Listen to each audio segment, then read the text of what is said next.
Do you think the Goatman is just another campfire story? A folktale to scare children away from wandering too deep into the woods? What if I told you the legend has roots far darker and more tangible than most would ever suspect? What follows isn't merely a collection of tall tales. It's a carefully documented account of something that official records have consistently attempted to suppress, a phenomenon spanning centuries that continues to this day. The first documented encounter with what would later be called the Goatman dates back to 1784 in the densely forested region near what is now Prince George's County, Maryland. Colonial records from the settlement of Piscataway mention a disturbing incident involving a fur trapper named Samuel Winthrop. Winthrop, an experienced woodsman, failed to return from a 3-day expedition.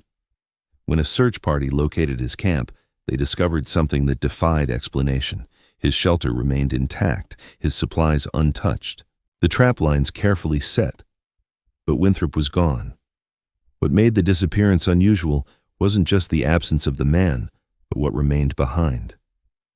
In his journal, recovered from the camp, the final entry described a peculiar clicking sound like hooves on stone, though no rocks present. The entry ends mid-sentence. A second search party, dispatched a week later, reported finding strange tracks surrounding the campsite, described as cloven impressions yet longer than deer, and pressed deeper into soil than animal of such foot should cause. The incident might have been forgotten entirely if not for what happened 3 months later. 2 children from the settlement wandered into the same woods. Only one returned. 8-year-old Elizabeth Shelton emerged alone from the tree line at dusk, clothes torn, eyes vacant. When questioned about her missing companion, 10-year-old Thomas Green, she would only repeat one phrase: "The man with goat's feet took him." Authorities dismissed her account as the traumatized ramblings of a child who witnessed her friend's death by natural causes, perhaps a fall or animal attack. They searched for weeks. Thomas Green's body was never found. For nearly 40 years, the area remained peaceful. Then, in 1823, 5 similar disappearances occurred within a 6-month period. Each victim had ventured alone into the woods. Each left behind an orderly campsite or personal effects showing no signs of struggle. In one case, a pocket watch belonging to local physician Dr. James Halloway was found hanging from a tree branch 15 feet off the ground, still ticking.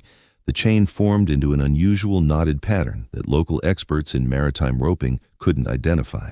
The most troubling case involved frontier surveyor Martin Cosgrove, who, unlike the others, was eventually found. 3 weeks after his disappearance, Cosgrove stumbled out of the woods, emaciated and incoherent. His field journal contained detailed maps and notes up until the day of his disappearance, after which the pages were filled with the same phrase written thousands of times in increasingly erratic handwriting: "His voice is not a voice." Cosgrove never recovered his sanity and died 6 months later at Bethlehem Royal Hospital in Baltimore. The attending physician noted that Cosgrove would become hysterical at the sound of footsteps in the hallway outside his room, claiming he could tell the difference between those who walk on feet and those who walk on hooves. In 1851, the Maryland Historical Society commissioned historian Frederick Dawson to compile local legends and folklore. His research uncovered that native Algonquian tribes had long avoided specific areas of the forest, referring to them as walking grounds of the horned keeper. Indigenous accounts described a territorial entity, neither human nor animal, that would claim those who ventured alone into its domain. The natives left offerings, typically butchered livestock, at the forest boundaries. Those who failed to show proper respect would be walked away, their bodies never recovered. Dawson's research was never published. The manuscript, nearly complete according to his correspondence, disappeared after his sudden death in 1852. Official records indicate he suffered a cerebral hemorrhage, but his housemaid reported finding his study in disarray, with strange muddy prints across the floor and windowsill. She also mentioned a peculiar detail often omitted from official accounts: a powerful odor like wet animal hide and copper that permeated the room.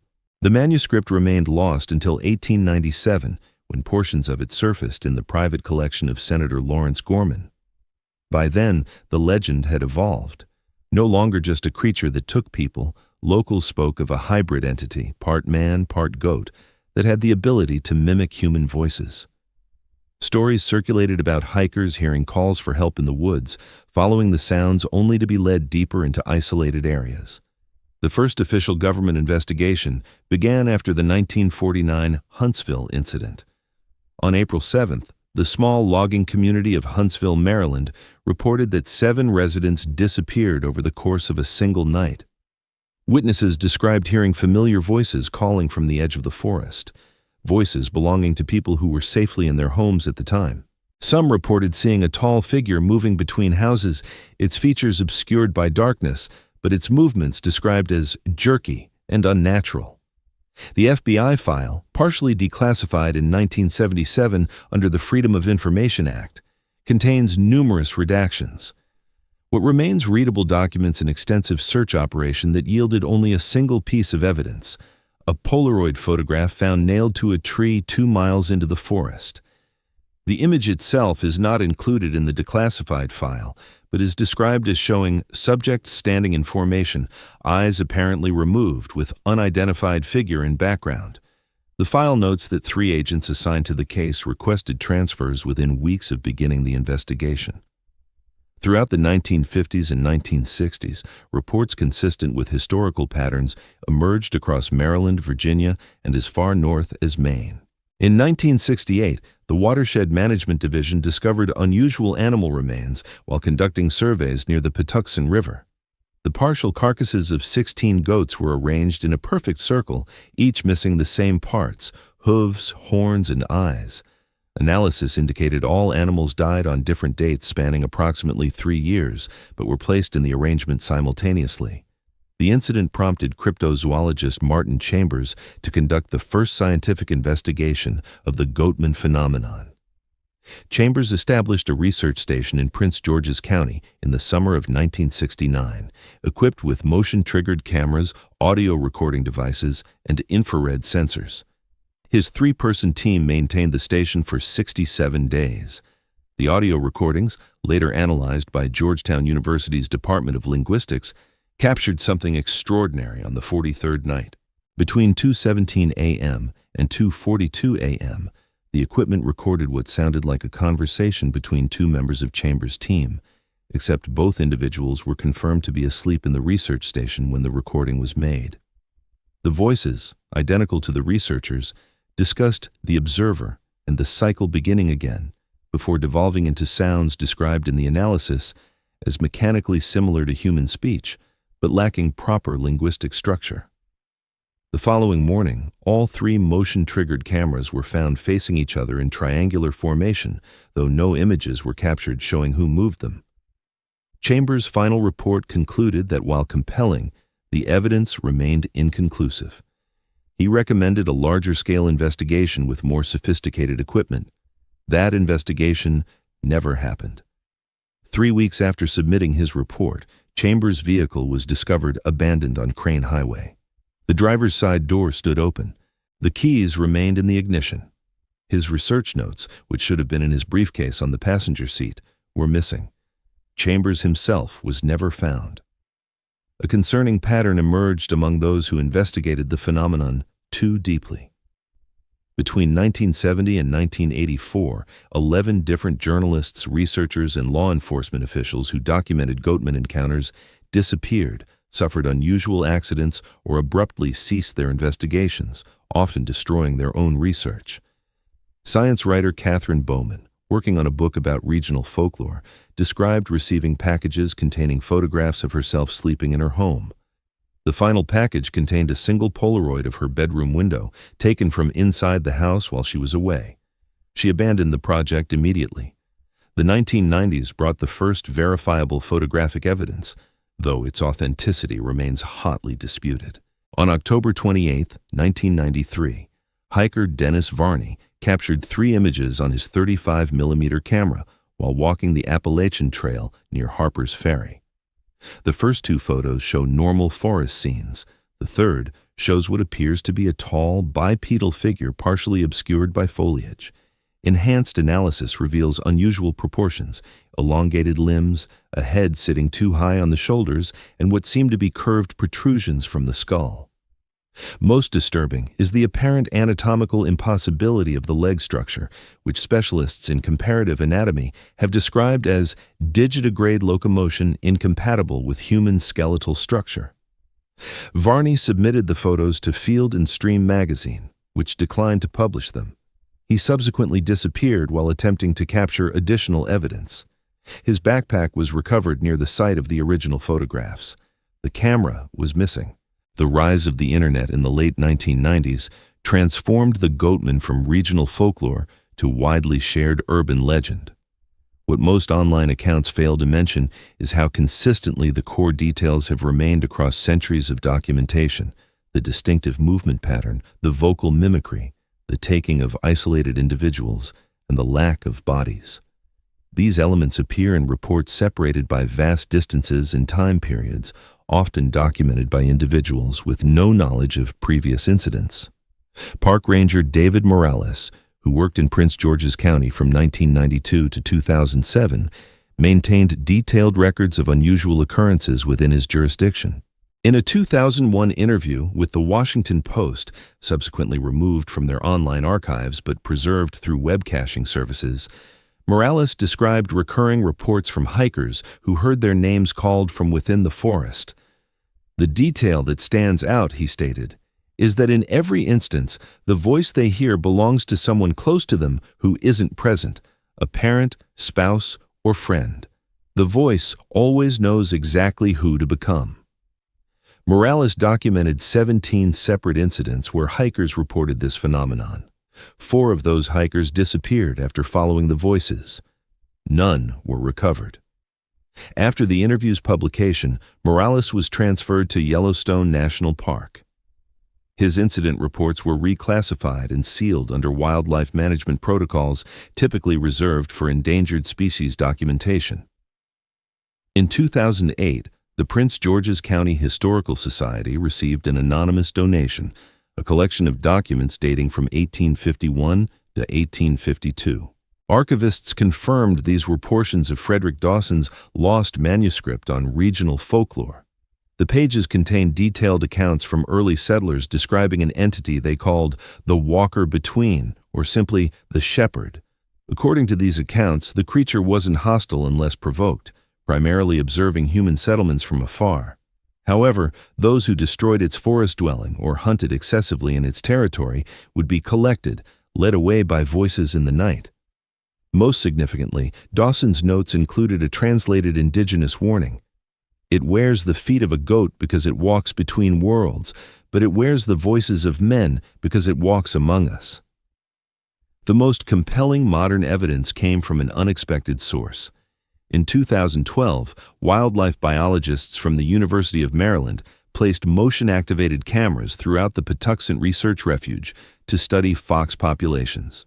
On the morning of November 17th, they discovered that one camera had captured something unusual. The timestamp showed 3:14 a.m. The image showed what initially appeared to be a nude human figure standing upright at the edge of the camera's range. Closer examination revealed proportional anomalies, the torso too long, the arms reaching nearly to the knees, and most notably, legs bent at an angle impossible for human anatomy.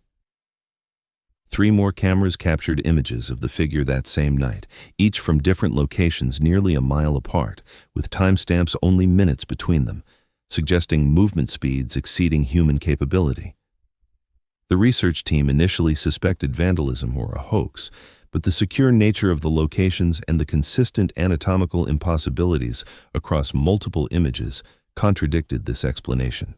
The university declined to publicly release the photographs, citing concerns about research integrity, but descriptions from those who viewed them consistently mention the same disturbing details: unnaturally elongated limbs, an angular gait, and what appeared to be horns or elongated protrusions from the head. The research project was discontinued 2 weeks later without explanation. When pressed for comment, the lead biologist would only say that the team had encountered methodological issues that compromised data collection. Between 2013 and 2019, 9 hikers disappeared from wooded areas within a 100-mile radius of Prince George's County. In each case, the missing individuals were separated from their groups shortly before vanishing. In 3 instances, companions reported hearing the missing person calling to them from within the forest after the individual had already been declared missing. Search teams found no bodies, despite extensive operations using advanced technology, including thermal imaging and drone surveillance.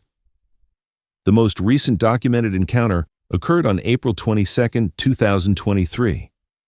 College students Aidan Reynolds and Madison Clark were camping in Patapsco Valley State Park when they reported hearing strange sounds outside their tent around 2:30 a.m. Reynolds began recording audio on his phone as the sounds intensified. The recording, which later circulated online before being repeatedly removed from platforms for content violation, captured a progression of noises. First, what sounds like hooves on rocky ground, then a rhythmic clicking sound. Finally, a voice identical to Clark's asking Reynolds to come see something outside. The disturbing element, the voice came from outside the tent, while Clark can be heard breathing next to Reynolds inside. The recording ends abruptly with Reynolds saying, "That's not you. How is it using your voice?" Both students were found the next morning in their tent, physically unharmed, but in a state of extreme psychological distress. Clark recovered after several weeks. Reynolds was diagnosed with severe post-traumatic stress disorder and remains under psychiatric care. He refuses to discuss the events that occurred after he stopped recording, repeating only that it stands wrong when questioned. Audio analysis confirmed the voice outside the tent exactly matched Clark's vocal pattern, inflection, and acoustic signature. Forensic audio experts from Quantico noted it wasn't merely similar, it was identical at the waveform level, something impossible to fake with current technology. What makes the Goatman phenomenon particularly disturbing isn't just its persistence across centuries, but how deliberately it has been obscured from public awareness. Records disappear, witnesses recant, researchers abandon projects. The consistent pattern of information suppression suggests something more systematic than coincidence. Consider this. Between 1977 and 2024, 9 separate Freedom of Information Act requests for material relating to unexplained disappearances in Maryland state parks have been denied on grounds of national security, an unusual justification for what should be standard park safety documentation. The Department of Interior maintains a classified database known as FAUNUS that documents biological anomalies in protected wilderness areas. The existence of this database was only revealed through documents leaked in 2019, which reference the Goatman incidents under the designation Subject PG7. Perhaps most telling is what happened to journalist Rebecca Torres in 2020. After publishing a 3-part investigation into historical Goatman encounters for an online magazine, Torres reported receiving unusual attention. Her home was broken into, though nothing was taken. Her research notes were rearranged. She described being followed by unmarked vehicles. Most disturbing were the voicemails left on her phone, recordings of her own voice speaking words she never said, often describing her real-time activities. "I'm working at my computer now. I'm making coffee in the kitchen. I'm looking out my bedroom window." Torres abandoned the investigation after the final message, which simply stated in her own voice, "I'm standing behind you." She relocated to another state and refused further comment on the subject. Why would a folkloric entity warrant such apparent coordination to suppress information? What connects centuries of similar encounters across changing cultural landscapes? The consistency suggests something more than legend, something that has walked alongside human civilization in the shadows of our forests, watching and occasionally collecting. Indigenous wisdom may offer the most honest assessment. The Algonquian believed the entity was neither malevolent nor benevolent, merely territorial and opportunistic. They understood it as a natural force to be respected rather than a monster to be feared or a mystery to be solved. This perspective frames the disappearances not as supernatural events, but as consequences for trespassing across boundaries we've forgotten exist. Do you feel unsettled reading this? You should. Because understanding the true nature of the Goatman means acknowledging that some territories were never truly ours, that despite our cities and technologies, there remain ancient things in the quiet places that remember when we were not the dominant species. The pattern becomes clear when viewed across time. It observes, it mimics, it collects. It uses our voices against us because that's what makes us uniquely vulnerable. We trust what sounds familiar. We move toward what we recognize. We follow voices we love into the darkness without hesitation. As you've read this account, you've absorbed information that numerous individuals have disappeared for documenting. You now carry knowledge that has been systematically obscured from public awareness for generations. The question becomes, what will happen now that you know? Because here's the detail that every investigation eventually uncovers before going silent. Awareness attracts attention. Those who research the Goatman extensively report the same progression of events: unusual sounds outside their homes at night, the sensation of being watched, electronic devices activating without explanation, and finally, hearing familiar voices calling from empty rooms or outside windows. Psychologists would call this the power of suggestion, that reading about the phenomenon creates hypervigilance and paranoia that manufactures these experiences. That's the rational explanation, the safe explanation. But consider this: what if the entity isn't bound to geographical location but to awareness itself? What if knowing about it, thinking about it, speaking its various names throughout history is what allows it to find you? What if attention is the beacon that draws it from its territory into yours? The most disturbing pattern in the historical record isn't the disappearances themselves, but who disappears. Those who look too deeply, those who speak too loudly, those who know too much, and now you know too. Tonight, if you hear a familiar voice calling from somewhere it shouldn't be, a loved one who's away, a friend who shouldn't know where you live, your own voice coming from outside your door, remember what you've learned. Remember what the earliest accounts warn. It wears our voices like we wear clothing, discarding them when they no longer serve their purpose. I've documented this account at great personal risk because the pattern is accelerating. Disappearances are increasing. The territorial boundaries seem to be expanding beyond the forests into suburban and even urban environments. More people report hearing voices calling from empty rooms, from closets, from just beyond their bedroom doors in the dark. If you've read this far, you're already involved. The awareness can't be unlearned, but you can be cautious. If you hear something familiar when it shouldn't be, don't answer. Don't investigate. Above all, don't follow the voice, no matter how it pleads or what it promises. Because the voice might sound like someone you trust, but what awaits isn't human. It never was. It just learned to sound like us because that's what makes the hunting easier. Leave a comment below with the phrase, "I'm listening carefully," so I know you've read this warning in its entirety. Share this information, not because spreading awareness will protect you, but because the pattern suggests those who share what they know seem to be observed longer before being collected. The entity appears to value the spread of knowledge about itself, perhaps enjoying the fear it generates, or perhaps for reasons we cannot comprehend.